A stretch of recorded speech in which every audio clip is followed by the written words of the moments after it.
Hey guys, so my final parts have arrived. The 80mm ID cooling low profile PWM fan. And now this is a brushless bearing fan, so it's going to be A-OK silent.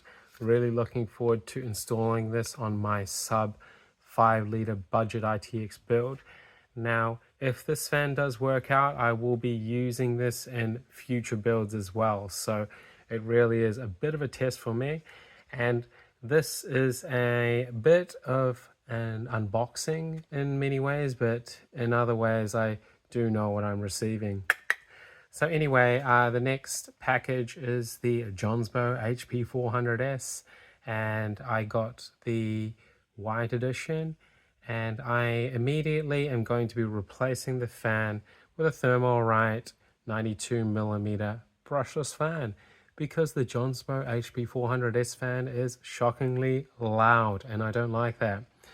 So I was just making sure that the cooler was brand new and not a used one, because you do have to watch out for that nowadays. And I'm happy to say I'm really looking forward to installing this HP400S. It does perform very well, but will it perform well on the i7-4790 CPU?